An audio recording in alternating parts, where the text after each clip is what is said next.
사람이 살아가다 보면은 억지로라도 해야 할 일들이 참 많습니다. 모든 것을 어떻게 즐겁게 시작할 수 있습니까? 예를 들면 직장 생활하는 사람, 아침에 일찍이 일어나고 그래서 직장 갈 준비를 해야 됩니다. 어떤 애는 일어나기 싫지만은 일어나야 됩니다. 억지로라도 일어나야 됩니다. 그래야 학교도 가고 직장 생활을 할 수 있는 것입니다. 그런 일이 참 많습니다. 어떤 분은 결혼을 하는데 비교를 합니다. A는 믿음도 좋고 세상적으로는 아주 훌륭하고, 그 다음에 B는 세상적으로는 그렇지 않지만은 믿음이 더 좋아요. 그래서 선택을 할 때 억지로라도 믿음 좋은 사람하고 선택해서 결혼하면 결과는 해피엔드. 그러나 믿음이 부족하고 그러나 세상적으로 좋다고 결혼해나면 나중에 자기도 신앙이 떨어지는 그런 경우들을 흔히 많이 보게 됩니다. 그래서 신앙생활도 마찬가지입니다. 우리가 즐거운 마음으로 내켜서 하는 것은 순종이고, 그러나 이거는 안 하면 안 된다고 억지로라도 순종하는 것은 복종입니다. 그래서 우리가 성경에 보면은 남편이 아내 그 관계에 있어서 아내들을 보고 남편에게 복종하라 했거든요. 그 말은 뭔가 하면 순종을 뛰어넘어서 마음에 내키지 않아도 순종하게 되면은 그것이 복종으로 변한다, 그런 얘기입니다. 오늘 억지로라도 내가 해야 할 일 여러 가지를 말씀을 드리려고 하는데, 첫째는 억지로라도 십자가를 져야 합니다. 억지로라도 십자가를 져야 합니다.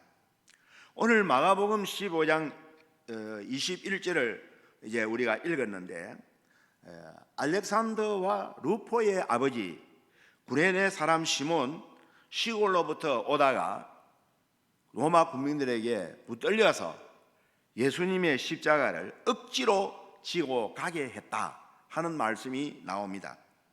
이 구레네 사람 시몬은 유월절 지키러 아마 온 것 같는데, 그 자기가 원해서 예수님의 십자가를 진 것은 절대로 아닙니다. 억지로 졌어요. 어떤 애는 그 십자가를 로마 군병들에게 의해서 짊어졌을 때는 오늘 일진이 진짜 안 좋네, 진짜 나쁘네, 그렇게 투덜거렸을지도 모릅니다. 그러나 그가 예수님의 십자가를 지고 가서 예수님이 십자가에 못 박혀 죽었을 때에 그 현장을 보았다는 거예요. 현장을 보았습니다. 지진이 일어나고 천지개벽이 일어나서 태양이 빛을 잃을 정도로 일시현상이 일어나고, 그 다음에 백부장이 저 사람은 참 믿음의 의인이었도다, 그런 백부장의 고백을 듣게 되고, 또 두 강도 중에 한 강도는 예수님을 아주 욕을 하고 그런 쌍말을 했지만은 한 사람은 예수님을 믿고 천국의 낙원의 보장을 받는 그런 현상을 보았단 말이에요. 그래서 그 현장 이후에 구레네 사람 시몬은 예수님을 믿었다, 그렇게 학자들은 말을 합니다. 로마서 16장 13절에 보면 주 안에서 택하심을 입은 루포와 그의 어머니에게 문안하라. 그의 어머니는 곧 내 어머니니라. 여기에 앞에서 마가복음에 알렉산더와 루포라고 하는 말이 나오거든요. 이는 시몬의 아들입니다. 그런데 이 알렉산더와 루포가 바울 사도가 로마서에서 거명을 하게 된 것은 이 사람은 이미 믿음의 유명한 인사가 되었다는 얘기거든요. 그냥 우리 아무렇게나 성경에 이름이 올라갑니까? 이 이름이 올라갔다는, 그리고 그 루포의 어머니는 바로 내 어머니다, 바울의 고백입니다. 친어머니라는 말은 아니고 믿음의 어머니라는 말이죠. 바울 사도의 전도 생활과 복음 전파에 열심히 뒤에서 뒷받침을 해준 어머니라, 그런 얘기입니다.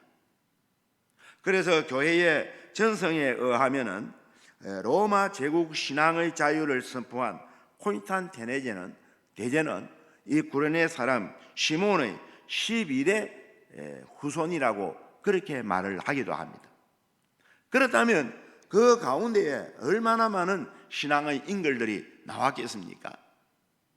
억지로 십자가를 졌는데 그 십자가의 체험의 현장을 보고 난 후에 그 가문이 예수님을 믿어서, 그래서 오늘 성경에서 세계적으로 시대에 오는 곳곳마다 하나님의 역사를 이루는 모습을 보여주는 거 아닙니까?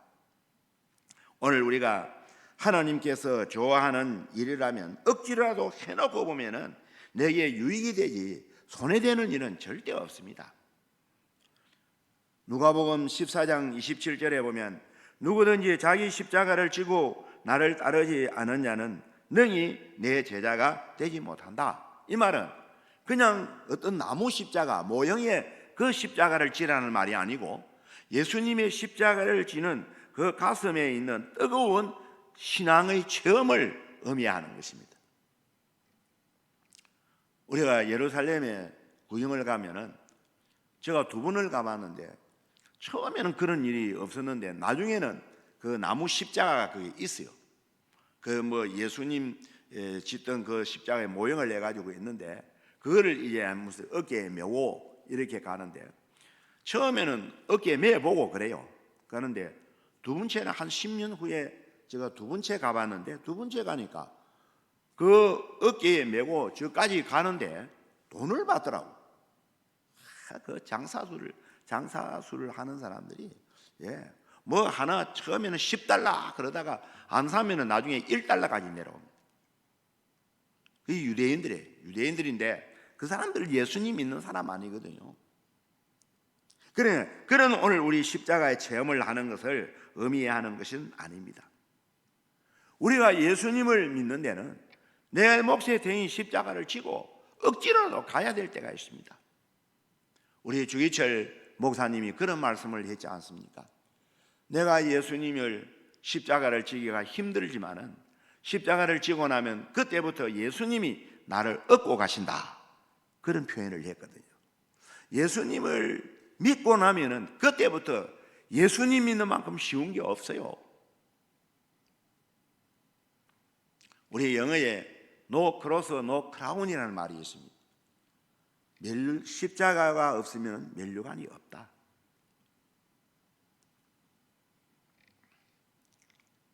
그래서 억지로라도 십자가를 지고 따라가려고 하는 사람이 많으면은 교회는 부흥하고, 십자가가 힘들고 어렵다고 다 벗어버리고 도망치면은, 그런 사람들이 교회에 많으면은 교회는 힘들어집니다. 2번째는 억지로라도 말씀을 먹어야 합니다. 우리가 건강을 유지하기 위해서 식사를 해야 하지 않습니까? 우리가 때로 아프면은 제일 먼저 징조가 뭔가 하면은 입맛이 떨어지는 겁니다. 밥맛이 없어요. 뭐 우리말로 쇠퇴같이 씹다고 그렇게 말을 하지 않습니까? 그런데 억지로라도 밥을 먹는 것은 기운을 차리고 건강하기 위해서입니다. 그런데 우리의 영혼은 우리 사람의 속사람입니다. 영혼의 양식은 생명의 양식입니다. 그 생명의 양식은 하나님의 말씀입니다. 하나님의 말씀. 하나님의 말씀이 우리의 영혼의 양식이고 생명의 양식입니다. 뭐 학습 받을 때 학생들한테 물어보면 야, 생명의 양식이 뭐냐? 그러면은 어디에서 정신의 양식이가 뭐 들었는지 독서하는 겁니다. 그런 얘기를 하는 걸 들었는데 생명의 양식은 하나님의 말씀입니다. 하나님의 말씀을 잘 들어야 돼요. 그래서 하나님의 말씀을 먹는 것은 첫째는 귀로 잘 들어야 되고, 그 다음에는 눈으로 잘 읽어야 되고, 그 다음에는 열심히 공부를 해야 됩니다. 이 3가지가 있을 때에 하나님의 말씀을 먹는 것입니다. 시편 119편 103절에 주의 말씀의 맛이 내게 어찌 그리 단지요 내 입에 꿀보다 더 단이이다. 여러분 이런 체험을 해보셨어요? 잠이 안 오다가도 성경만 들면 잠이 오는데 그게 무슨 꿀보다도 더 답니까? 예. 그런데 진짜 말씀에 체험에 깊이 들어가면 그렇게 돼요. 그래서 우리는 양약입니다. 양약. 예, 성경은 양약인데 영적 건강을 유지해야 해서 누구 말 맞다나 한방에 가는 것은 구약이고 그냥 일반 약방에 가는 것은 신약이다. 그런 말을 합니다. 여러분, 우리가 약을 먹는데 한방 치료를 해서 낫는 거 있고요, 한방 가지고는 안 되고 신약 치료를 해야 낫는 병이 있습니다. 예를 들면 의사들은 간염 걸렸을 때에 한방 가면 절대 안 된다 하거든요. 그 독소에 간을 상하게 한다고 그렇게 이야기하는데, 아니요, 간염 가지고도 한방에 가서 낫는데 어떻게 합니까? 그러니까 우리는 신약만 먹어도 편식이고 구약만 먹어도 편식입니다. 구약과 신약을 같이 우리는 먹어야 되는 것입니다. 그런데 약은 억지로라도 먹어야 돼요. 억지로라도 먹어야 돼요. 우리 장로님이 초등학교 교장도 하셨고 교사도 하셨으니까 잘 아시겠지만은 우리가 어릴 때에 1년에 2번씩 산토닌 그 약을 먹이거든요. 근데 아이들이 잘 안 먹으려고 그래요. 아이들이. 그러면은 선생님이 코 딱 잡고 입 딱 벌리게 해놓고 그 다음에 산토닌 약 엮고 물 넣어가지고 뒷꼭지 팡 치면은 팡 넘어가요. 그 이튿날 아침에 화장실은 이 뭐 보통이 아니죠. 네, 보통이 아니죠. 왜?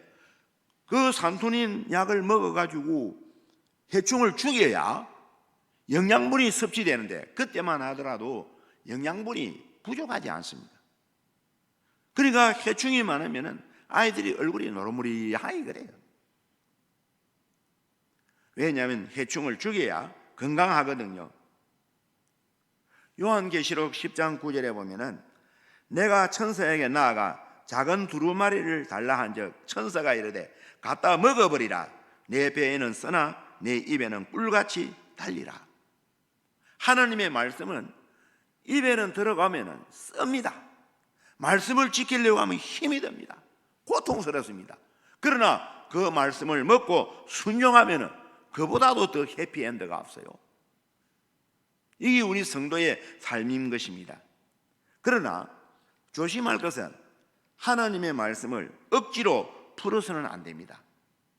베드로후서 3장 16절에 보면 또 그 모든 편지에도 이런 일이 관하여 말하시되 그 중에 알기 어려운 것이 들어있으니 무식한 자들과 구세지 못한 자들에게 다른 성경과 같이 그것도 억지로 풀다가 스스로 멸망에 이르느니라 그랬습니다. 이번 코로나 때 이 유튜브에서 무엇이 날아다니느냐 하면은 여러분도 보신 분들이 있는 줄 모르는데 이 예방접종한 칩에 그것이 이상한 물질이 들어가는데 그게 요한계시록에 666이라고 말을 했습니다. 제가 아는 어떤 분도 그렇게 믿음이 참 좋은 분이거든요. 우리가 볼 때는. 그런데 부목사님 예방접종했냐 물어보고 접종했다 하면 아이들 교회를 안 보냅니다. 물론 자기도 안 맞고 저한테 한번 전화도 오게 되었어요.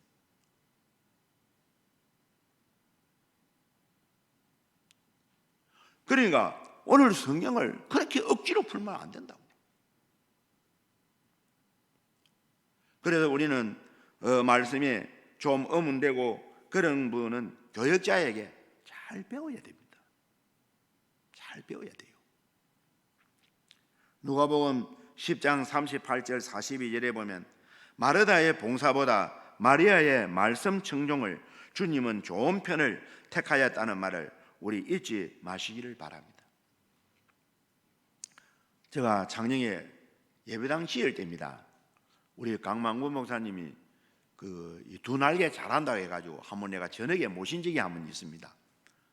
그때 저도 두 날개를 시작을 했을 때고, 그래서 그 두 날개 이래 하는데 성경 공부 가르치는 많은 그 훈련대는 제일 먼저는 중직자가 먼저 배우게 해라. 중직자 안 배우면은 다른 사람이 따라오지를 못한다. 그러니까 장로님들부터, 지사님들부터, 권사님들부터 그렇게 이제 해야 된다고. 억지로라도 배워야 된다고. 제가 고시부를 여러 번 해봤는데 제일 장로고시 할 때 힘들어하는 분이 장님 누군지 아세요? 대학 교수들입니다. 절절 맵니다. 자기들은 박사학위를 가지고 학문에 능한지 모르지만 성경은 모른다는 거예요. 그래서 우리는 하나님의 말씀을 억지로라도 배워야 돼요. 장로님, 물론요 우리 본상교회는 잘 아시겠지만 장로님, 집사님, 권사님 그냥 내가 그거 안 배우면은 안 돼요. 말씀을 모르는데 어떻게 내가 신앙생활을 바로 할 수 있겠습니까? 세 번째는 억지로라도 기도를 해야 합니다. 기도는 성도의 호흡이라고 말하지 않습니까? 이제 말하기를 왜 사람이 죽는 줄 아느냐? 게을러서 죽는다. 숨만 열심히 팍팍팍팍 쉬면은 안 죽을 건데 게을러가지고 죽는다. 그런 얘기 하거든요.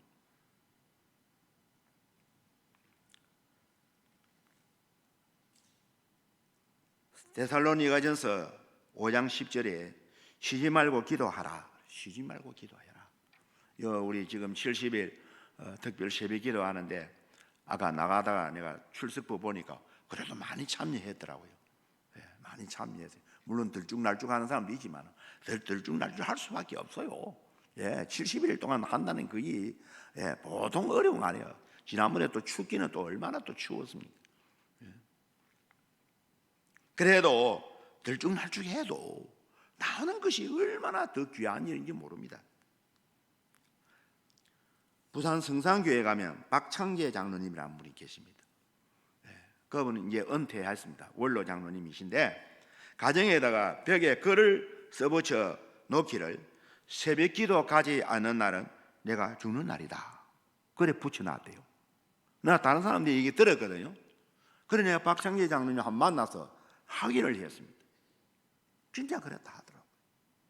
내가 새벽 기도 가지 않은 날은 죽는 날이다. 그런데 사실은 우리 한국의 주택의 구조상 새벽 기도를 집에서는 잘 하기가 어렵지 않아요. 교회 가서 해야 되는데 뭐냐면은 기도하면 내 마음이 뜨거워지고 또 모든 방법은 신앙의 방법은 기도로 통해서 이루어지거든요. 그러니까 구원의 즐거움이 있으면은 기도는 하도록 되어져 있습니다. 제가 들어 새벽 기도하고 마치고 보면 우리 장로님이 저 위에까지 교인들 실어 나르는 그 차를 간혹 본 적이 있습니다만은 뭐냐면 새벽 기도는 멀어서라도 차를 이용해서라도 하나님 앞에 나와서 기도하는 억지로라도 기도해요. 억지로라도 기도해요. 억지로라도. 어디 목사는 게으름이 어디 없는 줄 아십니까? 똑같은 사람이에요. 어떤 데는 피곤하고 힘들면은 오늘 막 아침에 어떻게 해볼까 그런 생각을 하다가도 그래도 아이고 교인들도 있는데 억지로라도 가야지. 그래 억지로라도 나가거든요. 나오고 나면은 기도 열심히 하고 나서 돌아올 때는 그렇게 기분이 좋다고요. 그래 기분이 좋아요.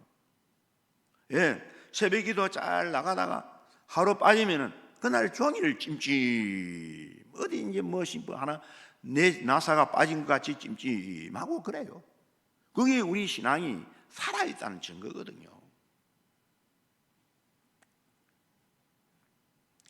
새벽 기도의 원조는 예수님이십니다. 예수님은 마가복음 1장 25절에 보면은 새벽 아직도 밝기 전에 한적한 곳에 가서 기도하셨다 했거든요. 한국의 원조는 길선주 목사님입니다. 그래서 우리에게는 기도하고 기도 생활 꺼리지 아니할 때 하루의 생활에 생기가 넘치는 것입니다. 교회마다 기도 부대는 여전도회입니다. 물론 남전도 해도 되지만 그래도 여전도에, 그 다음에 권사님들, 여지사님들, 이 기도하는 데는 중심을 잡아야 됩니다. 여기도 뭐 권사님들이 수가 꽤 되는 거로 제가 알고 있는데, 뭐 권사회라고 뭐 비공식이지만은 모임이 있습니까? 그 중심은 기도의 모임이 돼야 돼요. 다른 거 엉뚱한 생각하지 말고 기도의 모임. 예. 여기도 어디 뭐 기도실이 있는 줄로 아는데 조를 짜서라도 매일 계속해서 기도하고. 그래서 제가 작년 제일교회도 예배당 지을 때 기도방을 2개 만들었거든요. 뭐냐면 하나는 여자, 하나는 남자. 그래서 남자도 거기 가서 이 기도 의자라고 있어요. 요즘 쪼글치고 앉으면 다리가 아프니까 딱 앉아서 할 수 있는 그것까지 만들어 놨거든요. 그래서 언제든지 낮에나 밤에나 거기 가서는 방음 장치를 딱 만들어 놨기 때문에 아무리 고함 질러도 괜찮아요. 기도가 참 중요합니다. 네 번째는 억지로라도 전도해야 합니다. 시편 51편 12절 13절에 보면 주의 구원의 즐거움을 내게 회복시키시고 자원하는 심령을 주사 나를 붙드소서. 그래야 하면 내가 범죄자에게 주의 도를 가르치리니 죄인들이 주께 돌아오리라. 이는 이제 다윗의 고백입니다. 다윗이 범죄하고 구원의 즐거움이 없어져 버렸어요. 우리아 안에 바세바를 범하고 난 뒤에 구원의 즐거움이 없어졌어요. 그래서 눈물을 쏟아서 기도하면서 구원의 즐거움만 회복시켜주면 이 주님의 도를 내가 가르치고 죄인들에게 주께 돌아오도록 내가 하겠노라고 뜨거운 눈물로 하나님 앞에 기도하는 장면입니다. 전도는 지상의 최고 명령입니다. 신앙의 일 중에 제일 크고 중요한 일은 전도입니다. 힘들어도 전도하면 보람된 일이 얼마나 많은지 모릅니다. 그런데 내 마음속에 구원의 즐거움이 사라지면 전도하는 열정도 사라지고, 내 마음속에 구원의 열정이 강해지면 전도의 열정도 되살아납니다. 나는 전도 못해요. 그거는 전도의 의미를 잘 몰라서 그래요. 그 전도는 뭐 노방전도도 있고 개인전도도 있고 뭐 여러 우리 총력전도주의라면 여러 방법을 다 사용하지 않습니까? 그런데 전도라는 것은 그리 어려운 것이 아니에요. 세 가지만 할 줄 알면 전도가 되는 거예요. 하나는 예수 자랑입니다. 내가 믿는 예수님 자랑하는, 그 뭐 간증이라 하는 게 아니라 뭐 밤에 꿈을 꾸니까 어쩌고 저쩌고 하는 그게 아니고, 내가 예수님 믿고 변화된 거, 내가 예수님 믿고 이렇게 살아가는 거, 그 이야기하면 그 전도 아니에요. 그러니까 예수님 자랑하잖아요. 두 번째는 교회 자랑입니다. 교회 자랑. 교회를 자랑할 수 있어야 돼요. 본산교회 건물만 자랑하는 게 아니고 우리 교회 한번 오봐라. 우리 교회 얼마나 좋은지 아냐? 한번 오봐라. 이것도 좋고 저것도 좋고 그러면 돼요. 그러면 돼요. 그 다음에 세 번째는 목사 자랑입니다. 목사를 자랑할 줄 알아야 돼요. 적어도 10가지는 교회 자랑, 예수 자랑, 목사님 자랑 10가지는 딱 적어가지고 달달달달 외워가지고, 어떤 목사님이 대전인데요. 대전인데 식사하러 대전에 유명한 식당에 갔대요. 갔는데 이제 이렇게 칸을 이렇게 해놨는데 저쪽에 무슨 이야기가 있는데 다 목사님을 헌담을 하더래요. 목사님이 가만 들어보니 안면 있는 소리라 자유의 여지사였다는 겁니다. 목사님이 얼마나 충격을 받은지 모릅니다. 그러면은 설교가 제대로 되겠습니까? 털면 뭔지 안 나는 사람도 없지만은 장점을 찾으면은 장점 없는 사람도 없습니다. 이 세 가지 여러분 열심히 해보세요. 그래서 내가 전도한 사람이 목사도 되고, 내가 전도한 사람이 장로님도 되고, 내가 전도한 사람이 집사님도 되고 권사 되는 것을 한 교회에서 보면 그보다도 더 즐거운 일이 있겠습니까? 물론 우리 주님이 즐거워하는 것은 두말할 나위도 없고,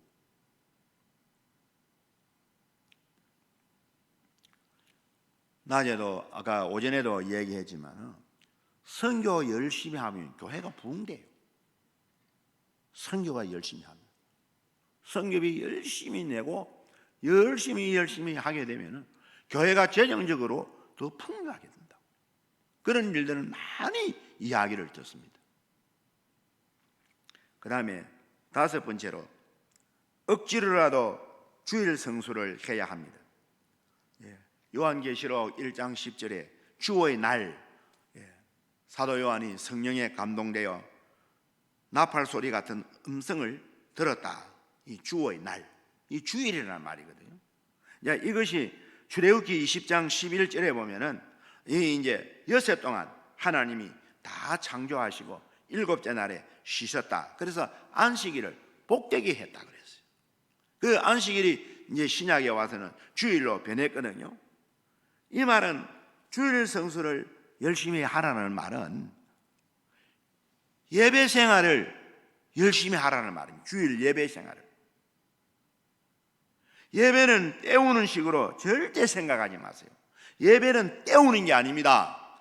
예배는 영과 진리로 예배하려고 하는 것입니다. 교인들의 숫자가 많아져서 1부, 2부, 3부 하는데, 들어 1부 예배 드리면요, 무슨 난점이 있느냐 하면 이미 돈 많은 사람들, 트렁크에다가 뭐냐면은 골프채, 뭐 운동기구, 등산기구, 그래가 일부 예배 드리면 산으로 가요.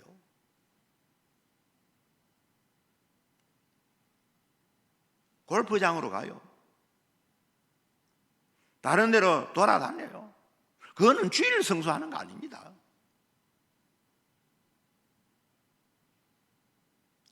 주일 낮 예배 한 번만 나오면 주일 성수 안 해요. 그거는 아니에요. 그게 내 생각이라고. 믿음의 생각이 아니고 내 머리에서 얄팍하게 놓는 생각이라고요. 예배는 사람을 만족시키는 게 아니고 하나님을 만족시켜야 합니다.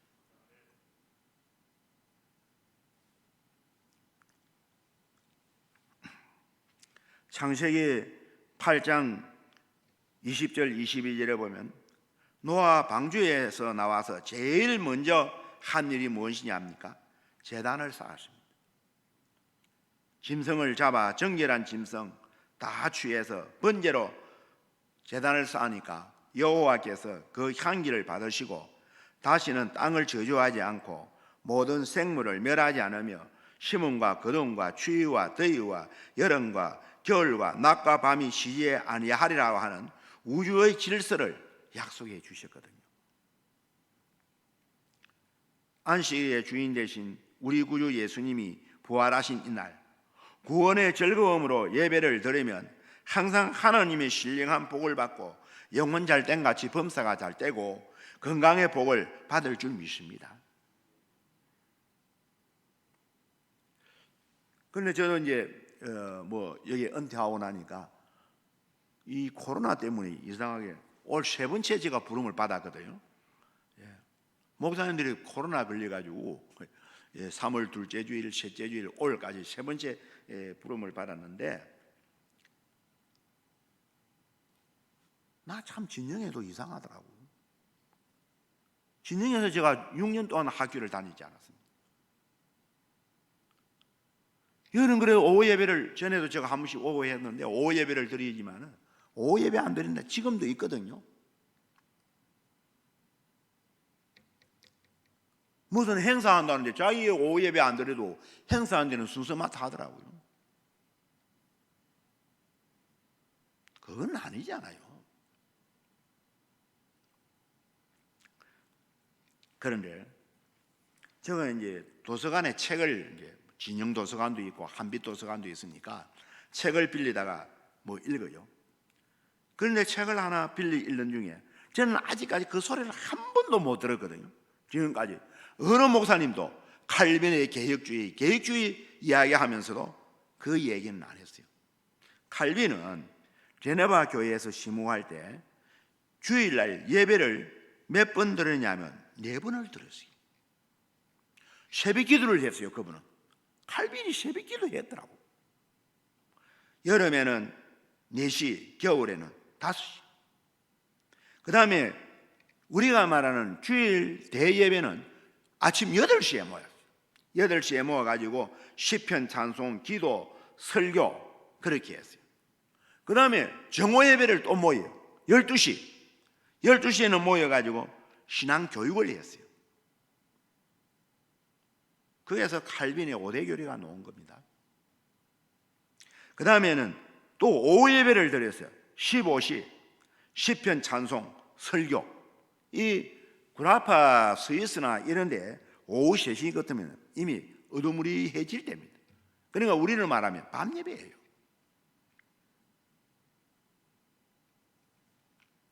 이것이 창조의 설계의 비밀이라는 리스트로 벨이 지은 책에 이 기록이 있는 것을 제가 보았습니다. 계획주의자 칼빈도 주일날 4번 예배 드렸어요. 하나님은 우리에게 주신 쉴 안식일입니다. 그래서 우리의 삶 속에서 이 주일 성수는 녹아져 있어야 됩니다. 그래서 억지로라도 힘들어도 우리는 주일 성수를 해야 하는 것입니다. 그 다음에 6번째로 억지로라도 헌금을 해야 됩니다. 우리가 하늘의 땅 누구 것이냐 하면 다 하나님의 것이다 그래 이야기합니다.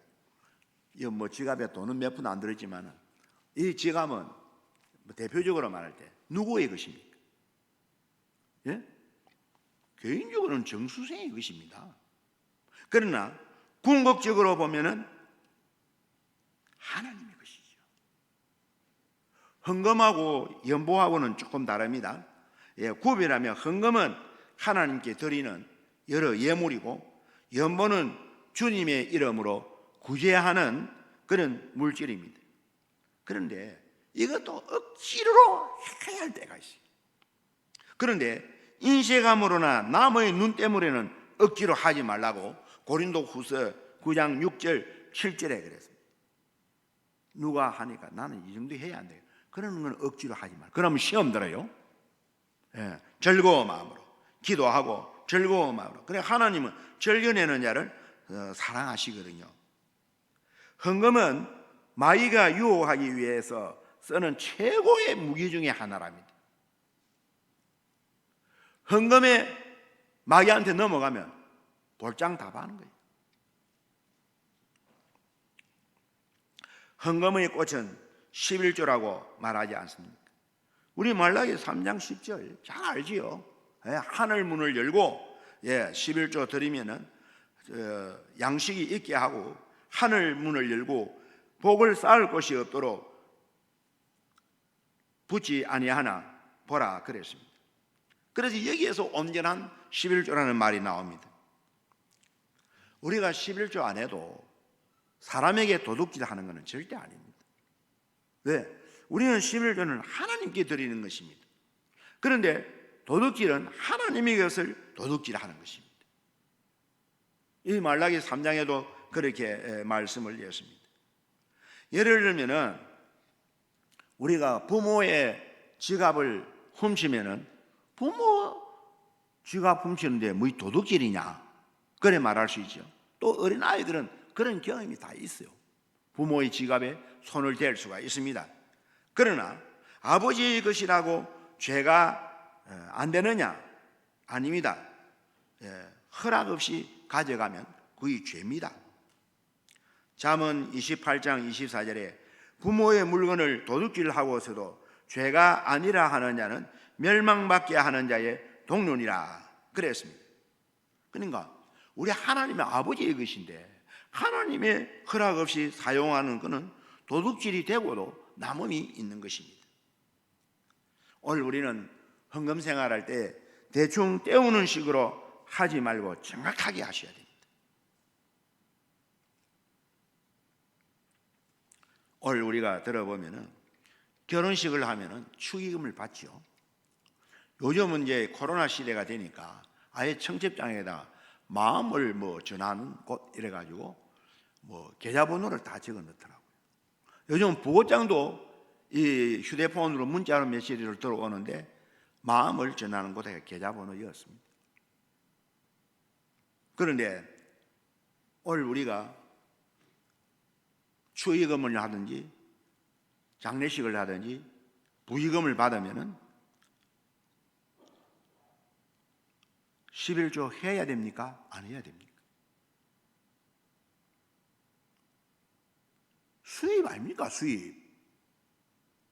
예. 결혼식은 결혼식 나름대로 있기 때문에 모르겠는데 장례식은 보통 장례식은 장례하고도 남습니다.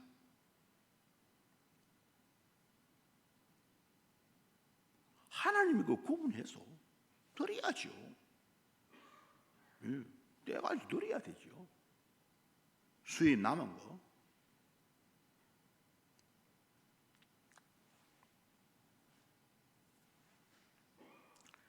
헌금생활 대충 때우는 식으로 절대 하지 마세요. 그러면 하고도 복을 받지 못합니다. 우리에게 사람에게 무엇을 드려도 하고도 칭찬 듣지 못하는 일이 있지 않습니다. 그러면은 받는 분에게 만족하지 못하다는 증거거든요. 하나님 앞에 드린다고 하면서도 하나님이 만족하지 아니하면 그거는 안 드리는 것보다 더 못하다는 얘기입니다. 그 다음에 7번째는 억지로라도 직분을 맡아야 합니다. 교회 일 해보다 보면 진짜 피곤하고 힘들 때가 많습니다. 그래도 찬양대는 조금 나아요. 찬양대는 연습만 하고 그렇게 하면 낫는데 이 주일학교 교사는 예를 들면 진짜 힘들거든요. 신방해야지, 챙겨야지, 가르쳐야지 얼마나 힘든지 모릅니다. 들어 교회에서 보면 연말 다 돼가면 나 금년 연말까지 주일학교 교사하고 내년에는 안 하겠다. 너무 힘들다는 거죠. 그러나 그런 가운데서도 뭐냐 하면은 구원의 즐거움을 생각하고 이 어린 하나의 영혼을 내가 잘 양육해서 위대한 믿음의 사람이 될 줄 누가 아느냐. 그러면서 기도하고 가르치는 그 소명감을 가지고 억지로라도 해야 하는 것입니다. 그래서 우리의 모든 직분도 마찬가지입니다. 내가 집사의 직분이든지 권사의 직분이든지 뭐든 직분이든지 십자가에 못 박이신 예수 그리스도의 구속의 은혜를 기억하는 것은 우리의 맡은 헌신을 기쁘게 만드는 겁니다. 힘들어도 주님의 십자가 생각하고 나를 위하여 우리 주님은 십자가에 죽으셨는데 내가 이거 힘들다고, 내가 이거 피곤하다고, 내가 오늘 주일날 잠 좀 더 자야 되겠다고 그런 생각을 버릴 수 있는 것입니다.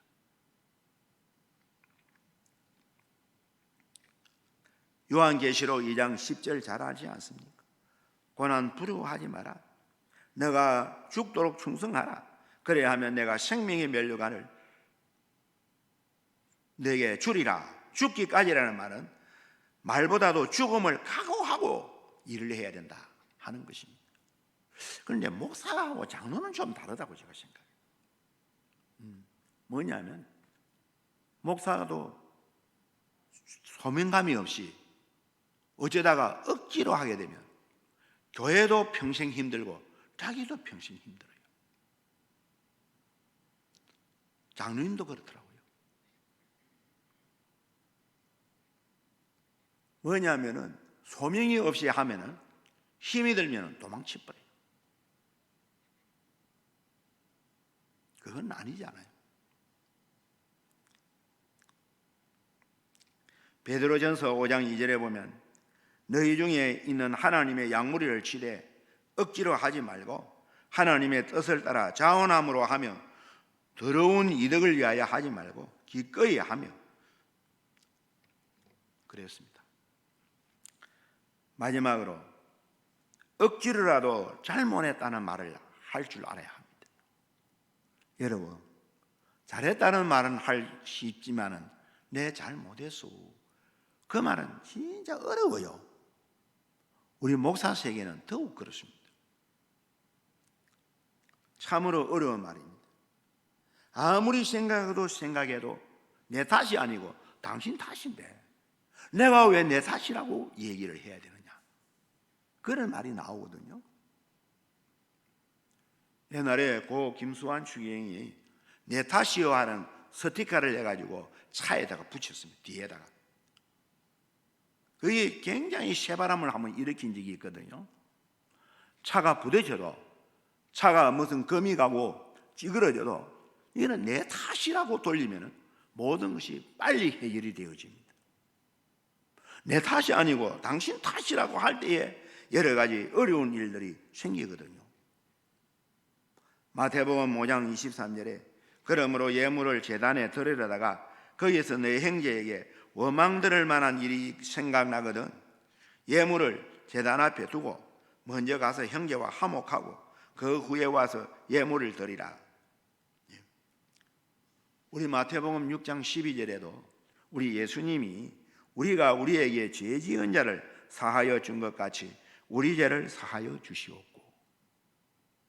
우리 죄를. 근데 나는 용서 안 하면서 주님 앞에 용서받아. 아이, 빌어야 용서를 하지. 빌어야 용서를 하지.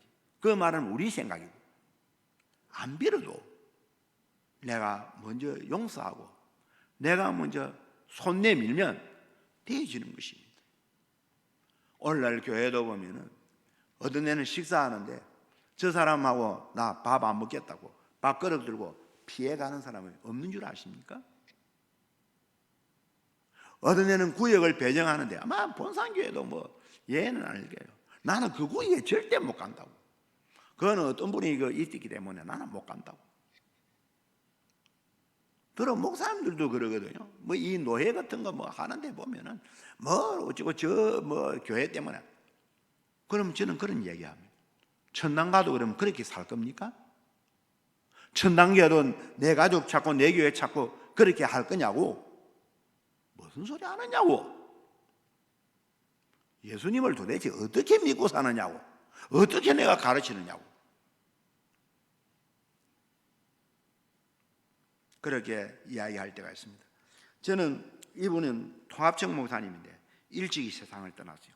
일찍이 아니라 오래전에 고 김종수 목사님이라는 분인데 이분은 집회에 다닐 때도 늘 한복을 입고 나오는데 제가 그분이 천국 방언이라는 얘기를 했거든요. 그런데 그 천국 방언인데 뭐냐면은 자기 어머니한테 자기가 예수님을 안 믿고 많이 애를 먹였답니다. 그런데도 어머니가 늘 자기에게 하는 얘기가 이랬답니다. 얘야 괜찮다. 다 모르고 그랬는걸. 얘야 괜찮다. 다 내 때문이다. 내 때문이다. 얘야 괜찮다. 내가 썩어야지. 얘야 걱정 마. 밀을 하나가 땅에 떨어져 죽으면 봐라 많은 열매를 맺느니라. 얘야 잘 믿어야 한다. 얘야 잘 살아야 한다. 얘야 잘 죽어야 한다. 얘야 영원한 천국에서 더 잘 살아야 한다. 이 노래도 있어요. 노래도 있는데 제가 삼천포에도 좀 있었거든요. 한 8년인가 7년이 있었는데 그때도 이 노래를 교인들에게 가르쳤어요. 그래가 막 불렀어요. 오늘 우리 애는 억지로라도 잘못했단 말을 내가 먼저 할 줄 알아야 합니다. 그러면 교회는 화목하고 화평하고 가족도 화목하고 화평한 것입니다. 이제 우리 거기에 한번 띄워보세요. 결론으로 가는 거. 우리 한번 다 같이 한번 읽어봅시다. 1, 2, 3, 4, 5, 6, 7, 8. 몇 가지라도 꼭 마음속에 지녀서 실천해 보시기 바랍니다. 기도합시다. 하나님 아버지, 오늘 이렇게 오후에도 하나님 앞에 모여서 말씀을 상고할 수 있도록 은혜를 주셔서 감사합니다. 9가지를 말씀을 드렸는데 마음속에 몇 가지라도 지녀서 억지로라도 일을 함으로 인하여서 우리의 삶이 바꾸어지고, 우리의 삶이 바꾸어질 때마다 우리의 공동체가 바꾸어지고 새로워지는 그런 은혜를 허락하여 주옵소서. 우리가 모든 일을 하다 보면 즐겁고 기쁜 마음으로 하는 일도 많지만 억지로라도 해야 할 일이 많고, 억지로라도 하고 나면은 끝은 결과적으로 아름답게 맞춰지는 일들을 많이 봅니다. 하나님 아버지, 이 은혜를 본산교회에도 허락하여 주옵소서. 예수님 이름으로 기도하옵나이다. 아멘.